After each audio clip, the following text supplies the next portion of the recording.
할렐루야, 할렐루야. 네. 80년대 후반에서 90년대 초반에 서점가를 주름닦던 책들이 있습니다. 바로 이 그룹 청수들의 자서전인데요. 아마 이런 거 한번 보셨을 겁니다. 고 정주영 씨, 김우중 씨, 이병철 씨 시작으로 많은 분들이 자서전을 본물 터지듯이 쏟아냈습니다. 이때를 가리켜서 자서전 전성시대라고 하는데요. 이 중에서 89년도에 출간한 김우중 회장의 세계는 넓고 할 일은 많다. 이 책이 아주 파격적이었죠. 6개월 만에 100만 부 판매고를 올렸는데 당시 최단기 이 밀리언셀러 기네스 기록을 달성할 정도였습니다. 특히 이 책은 청년들이 관심을 많이 갖고 샀는데요. 왜냐하면 이분의 인생 때문입니다. 이분이 평사원으로 입사하셔갖고 나중에 회장의 자리까지 오르는 말 그대로 인생 성공 스토리의 모범이었죠. 그래서 이분의 인생 역전 이야기를 읽으면서 이 청년들이 아마 꿈의 크기를 넓혀갔던 것이 아닌가 싶은데요. 근데 이러한 자서정의 열풍은 이분들에 그치지 않고 다른 부류로 번져갔습니다. 흥미로운 게 이 주먹이나 보스, 그러니까 조폭 두목이죠. 이분들이 자서전을 내기 시작을 했는데요. 뭐 조양은, 조창조, 박종선 이런 분들 아십니까? 건달 2세대부터 뭐 조폭 두목까지 많은 주목들이 경쟁적으로 책을 내기 시작을 했습니다. 그 중에 이제 저기 뭐 얼굴 말끔하게 생긴 저 조양은, 저분은 양은이파 두목이었는데요. 이 자서전을 기초로 나중에 이 영화를 제작하기까지 했습니다. 아마 이 TV에서 방영한 것 같은데요. 왜냐하면 제가 이걸 봤을 정도인데 그 내용이 좀 조잡하고 되게 자기스럽고 또 촌스러웠어요. 흥미로운 것은 이들 자서전이 대부분 한 권이 아니라 몇 권에 걸친 이제 시리즈물이었다는 겁니다. 그래서 아무리 자기 얘기라 할지라도 몇백 페이지가 넘는 글 쓰는 게 쉬운 게 아니죠. 이 때문에 희한한 직업이 이때부터 생겨나는데요. 그게 뭐냐? 대필 작가입니다. 대필 작가. 자서전 대지 써주는 군. 대표적인 분이 바로 이분인데요. 이 전민식 작가입니다. 이제 이 최근에 이제 뭐 작가상도 여러 번 받으시고 또 이 문단에 굉장히 또 중요한 인물로 올라오고 있는 분인데 사실 이분은 한때 대필 작가, 유령 작가였습니다. 조폭 두목을 비롯해서 정치인들의 자서전을 60여 권이나 써 내려갔습니다. 그런데 작가에게 대필은 결코 자랑할 경력이 아니라 일종의 흑역사인데요. 왜 이런 일을 했나 물어봤더니 돈 때문에 생활고를 못 이기고 어쩔 수 없이 글을 썼다라고 말을 하더라고요. 근데 이러한 흐름들은 조폭에서 그치지 않고 최근에는 다른 식으로 또 활용되기 시작했는데 정치인들이 이제 선거 때마다 자서전을 출판하는 뭐 경쟁이 일어나고 있습니다. 아마 지금쯤이면 서점 한쪽에 가득히 진열됐을 것이 분명한데요. 이 자서전의 계절이죠. 정치인들이 책을 쓰는 이유가 뭘까? 이 책을 통해서 지지층도 넓히고 후원금도 모으기 위해서인데요. 자서전이 아니라 이 자금원인 것입니다. 그래서 자서전의 원래 취지와는 다른 식으로 지금 활용되고 있는 것이 아닌가. 근데 이제 최근에는 이러한 유명 사람인들의 자서전이 아니라 이 개인, 한 개인, 일개 개인들이 일반인들이 자서전 쓰기를 하는 움직임이 나타나고 있습니다. 저는 개인적으로 이게 가장 바람직한 모습이 아닐까 싶은데요. 여러분, 자서전을 쓰는 이유가 무엇입니까? 먼저 자기 인생 돌아보기 위함인 거죠. 자기가 살아온 인생 좀 한 발짝 떨어져서 과거를 회상하고 돌아보고 반성을 하게 됩니다. 그리고 두 번째는 이를 통해서 대화를 합니다. 과거의 자신과 대화를 하고 그 자신과의 대화를 통해서 세상과 대화를 시작하게 됩니다. 그래서 자기 기만이나 자기 변명이 아니라 자기 성찰의 이야기를 하면은 그런 대화는 다른 사람들에게 큰 교훈이 됩니다. 이 타산지석이라는 말도 있지 않습니까? 뿐만 아니라 이런 대화를 통해서 이 사람들은 자기 자신을 과거로부터 자유하게 되고 치유하게 되는 그런 기능도 나타나는데요. 저는 이것을 일종의 진실의 힘이라고 이야기를 하고 싶습니다. 저는 개인적으로 우리 실버들도 좀 이런 일을 해보면 어떨까? 그래서 언제 좀 다시 좀 기회가 열리면 자서전 쓰기 뭐 이런 걸 좀 해볼까 생각이에요. 그래서 제가 아예 책으로 내드리려고 한 권씩 한 권씩. 왜냐하면은 이 자녀들에게 남기는 이 진실의 그런 영적인 자산이 될 수 있기 때문입니다. 만일 그렇다면 여러분이 자서전을 쓰게 되신다. 그러면 그 책의 제목을 뭐라고 붙이시겠나요? 저는 아직 글을 쓸 때가 아니지만 지금까지의 제 인생 돌아보면서 솔직히 글을 써 내려간다면 제목을 이렇게 쓰지 않을까 싶은데요. 여전히 모자라다. 여전히 모자라다. 뭐 이렇게 제가 할 것 같아요. 진짜 그렇게 느끼고 있고요. 제가 왜 오늘 여러분하고 이 자서전에 대한 얘기를 하고 있냐면 오늘 우리가 살펴볼 본문이 신약 성경 최초의 자서전이라고 할 수 있기 때문입니다. 이 글은 마태복음입니다. 마태가 썼죠. 근데 마태가 자기 이야기를 이 마태복음학에 쓴 글이 오늘 본문에 나타나고 있습니다. 이 신의 사본에 보면은 이 글이 정확하게 적혀 있는데요. 흥미로운 거는 마태의 자서전 치고는 매우 짧다는 것입니다. 성경 전체를 아무리 살펴봐도 단 2단락에 불과하고요. 여기에는 5절, 10장에는 1-2절, 이게 전부입니다. 그 외에는 모두 제자들, 무리들이라는 말에 자신의 이야기를 숨기고 있는데요. 왜 이렇게 짧게 썼을까? 아무리 예수님 이야기라고 해도 자신이 기록한 것이면 자신이 경험한 혹은 자신이 만의 이야기를 쓰는 것이 당연할 텐데요. 그러나 마태는 그러지 않습니다. 그렇다면 뭔가 좀 숨길 것이 많아서 그럴까? 그런데 마태 이야기를 잘 살펴보면은 이 주먹들처럼 자기적이지도 않고 정치인들처럼 계산적이지도 않습니다. 그의 글은 굉장히 짧지만 담백하고요. 굉장히 투명합니다. 그냥 자신의 모습을 부족한 모습 그대로 드러내는 글이에요. 이러한 투박한 글, 진실된 글. 왜 마태는 이런 글을 굳이 써 내려갔을까? 마태의 글에는 나름의 목적이 있었기 때문인데요. 그는 자신의 삶을 통해서 아주 투명하게 예수님을 드러내기 원했던 것 같습니다. 그래서 마태의 짧은 글을 통해서 우리는 그가 경험한 예수님의 모습을 뚜렷이 살필 수 있는데요. 특별히 오늘 말씀 속에는 그는 왜 예수님이 이 땅에 오셨는지, 주님이 오신 이유를 우리에게 밝히고 있습니다. 왜냐하면 자신이 그 현장에 있었고 예수님께서 친히 자신을 찾아오셨기 때문인데요. 그렇다면 오늘 말씀을 통해서 마태가 우리에게 밝히고 있는 예수님이 오신 이유, 예수님이 우리에게 오신 이유는 도대체 무엇일까? 말씀을 정리하면 3가지 정도로 얘기할 수 있겠습니다. 우리 같이 한번 읽어볼까요? 시작! 죄인을 부르시기 위해. 예수님께서 이 땅에 오신 이유는 죄인 부르시기에 오셨다라고 마태가 이야기하고 있습니다. 우리 함께 9절의 말씀을 읽어보겠습니다. 시작! 예수께서 그곳을 떠나 지나가시다가 마테라 하는 사람이 세간에 앉아있는 것을 보시고 이르시되 나를 따르라 하시니 일어나 따르니라. 이 말씀을 보면은 최소한 예수님께서 바쁘셨다는 것, 마태를 부르러 가시는 것이 원래 목적은 아니었다는 것입니다. 사람들 사이에서 이 가버나움 속에서 막 일을 계속해 가시고 사역을 계속하시면서 매우 분주했는데요. 그 분주함 속에서도 굳이 지나가는 척 하다가 마태를 보시고 찾아가셔서 그를 부르셨다고 이야기를 하고 있습니다. 그래서 가버나움에는 많은 사람들이 있죠. 근데 그 많은 사람들이 전부 다 마태처럼 부름을 받은 것이 아니에요. 마태는 주님께서 바쁘신 왕 중에서도 친히 찾아가셔서 그를 부르셔서 세우신 것인데요. 이 핸드릭테 브루겐이라는 사람이 이 장면을 다음과 같이 그림을 그리고 있는데요. 이 장면 잘 한번 보세요. 특별히 뭔가 좀 다른 게 있습니다. 예수님은 손가락만 보이고 사람들의 모습은 어떻게 해요? 좀 화가 나거나 놀라거나 이런 장면이 보여요. 이 소리가 무슨 게 있습니까? 그도 놀랐고 예수님을 부르는 것을 보고 주위에 있는 사람들도 놀랐다. 지금 자기가 가리켜서 저요? 이렇게 얘기하고 있죠.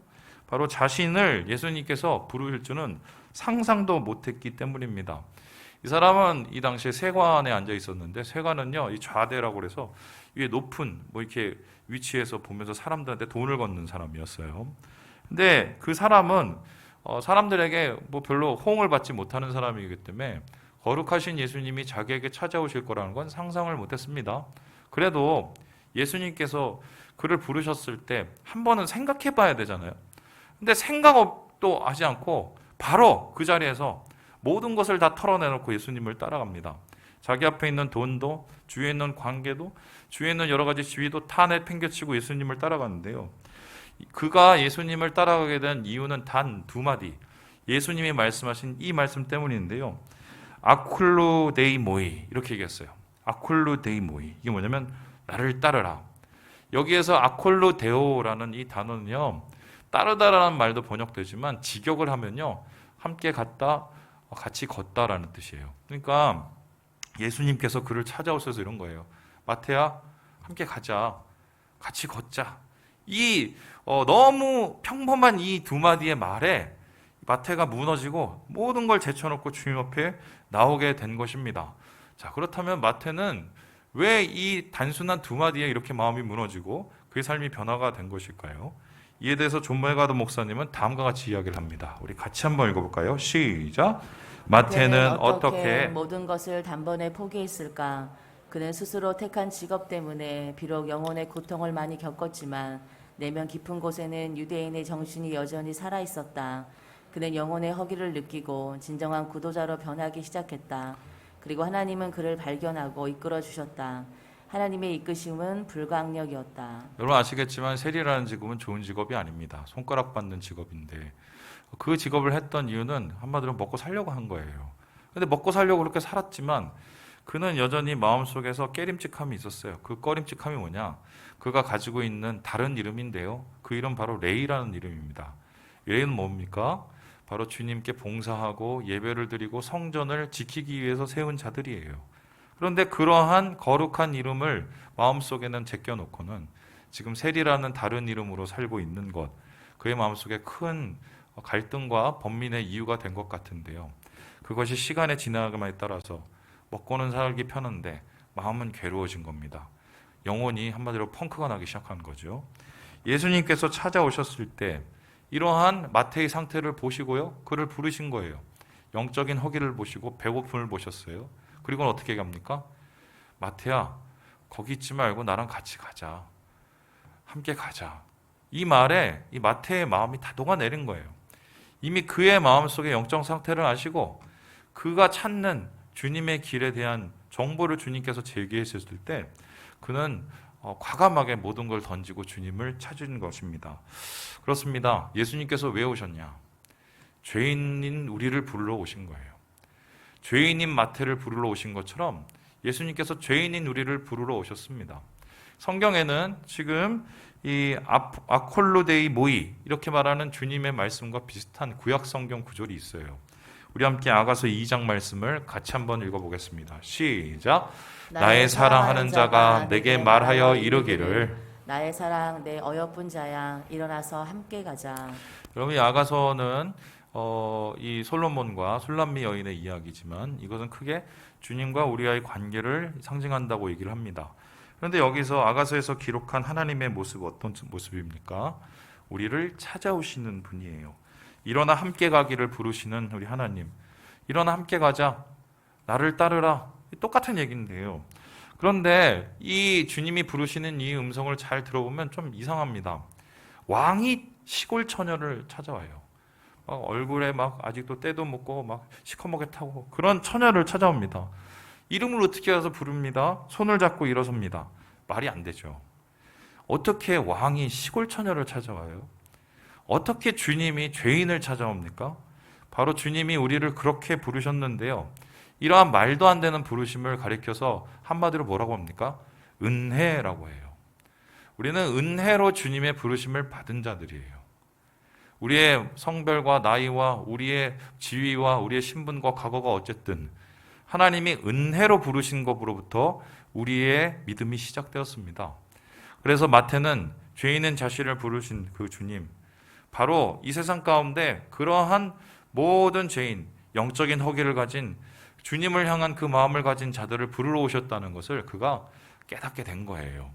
두 번째로 이 마태가 보았던 주님이 오신 이유는 무엇입니까? 우리 같이 한번 읽어보겠습니다. 시작. 병자를 고치시기 위해. 주님은 죄인인 이 땅의 사람들을 부르러 오신 게 아니라 그것을 뿐만 아니라 병든 자, 병자를 고치시기에 오셨다. 그렇게 마태는 이야기하고 있습니다. 우리 함께 12절의 말씀을 같이 한번 읽어보겠습니다. 시작. 예수께서 들으시고 이르시되 건강한 자에게는 의사가 쓸데없고 병든 자에게라야 쓸데가 있느니라. 바리새인이 옆에 있어서 화가 났습니다. 어떻게 저런 놈을 부릅니까? 그도 그럴 것이 이 당시 이 마태는 그냥 세리가 아니라 좀 질 나쁜 세리였습니다. 이 모크 헤스라는 사람들이 있습니다. 세리 중에서 이 통행세 걷는 사람들인데요. 이 모크에스도 두 가지 계급이 있었어요.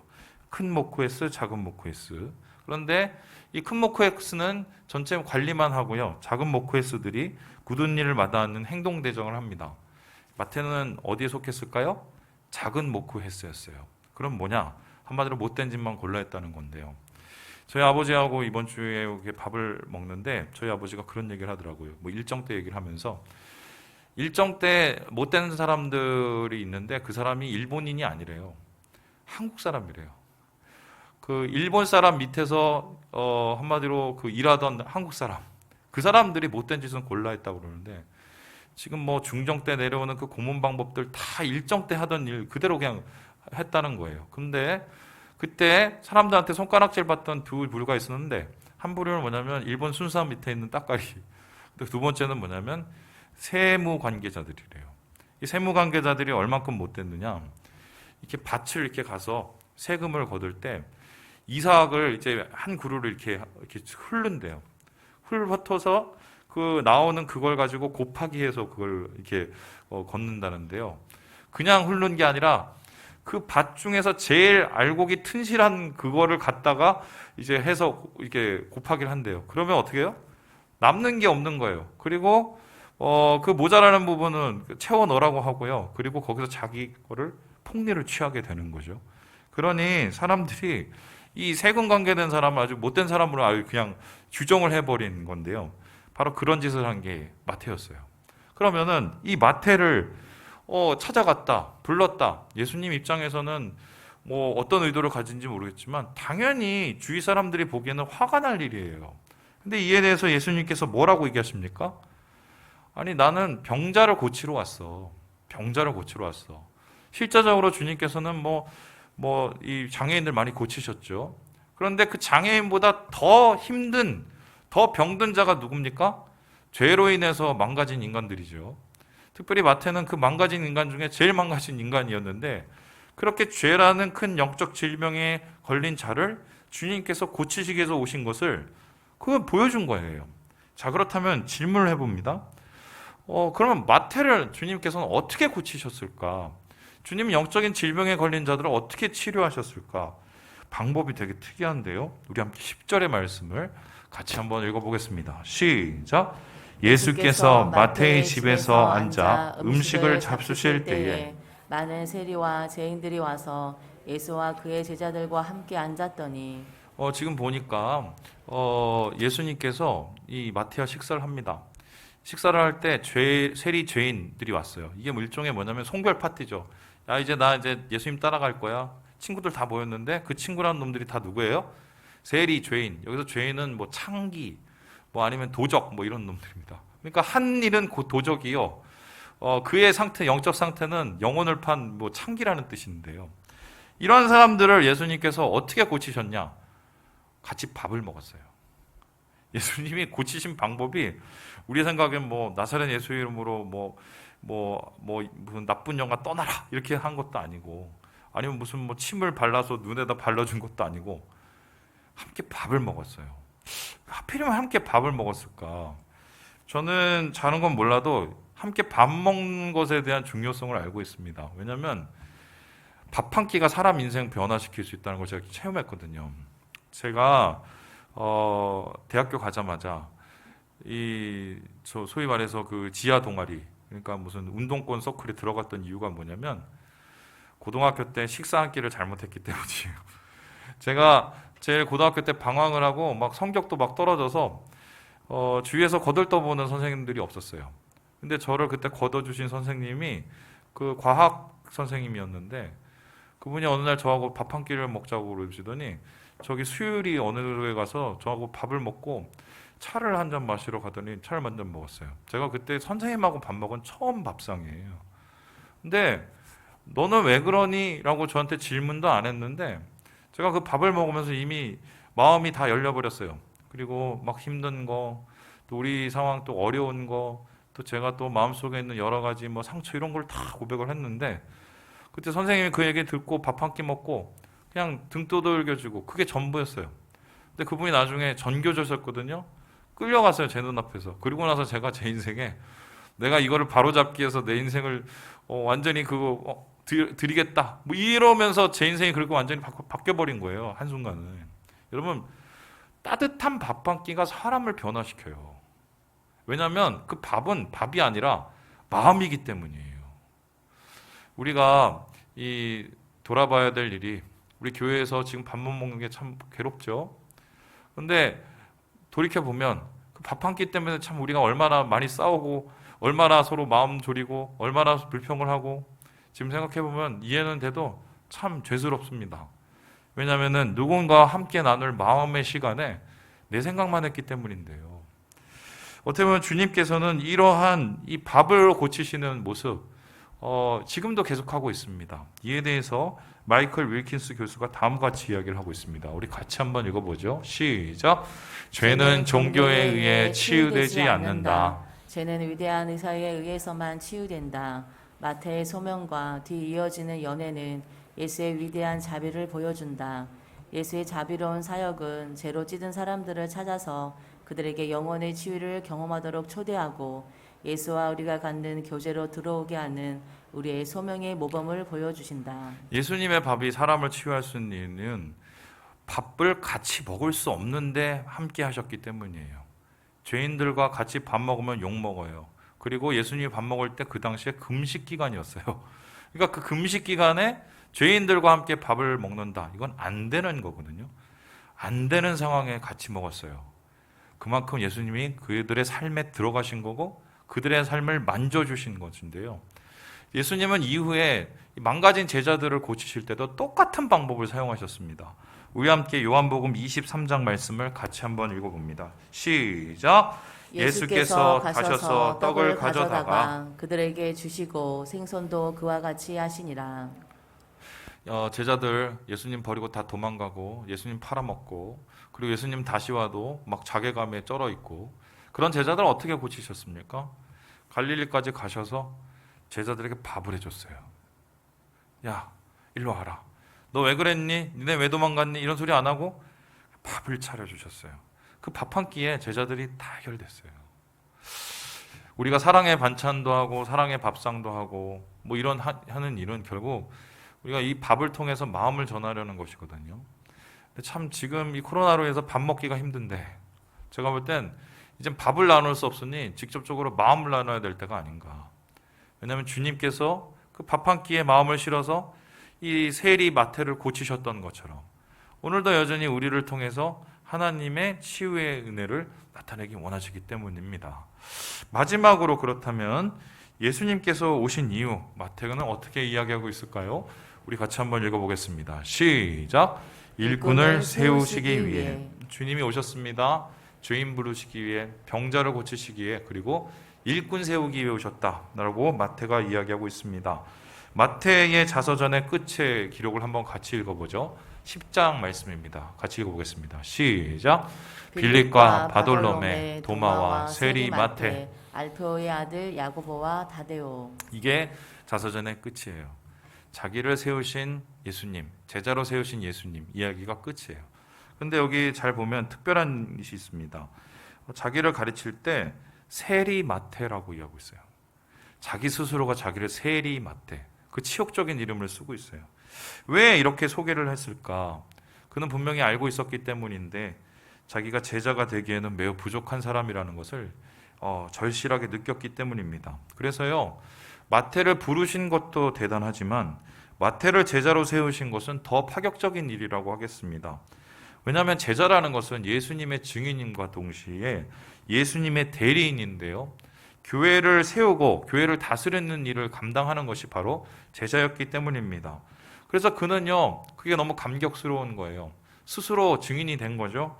야, 내가 죄인인데 주님이 나를 이렇게 용서하시고, 내가 병든 자인데 주님이 이렇게 밥 한 끼 나를 치유해 주시고, 더구나 주님께서 나를 일꾼으로 세우시다니 이게 말이 안 되는구나.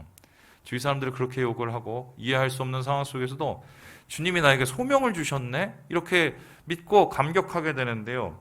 그러면 주님이 그를 세우셔서 무엇을 하기 원하셨을까요? 10장에는 이어서 다음과 같이 기록을 하고 있습니다. 우리 같이 한번 읽어보죠. 시작.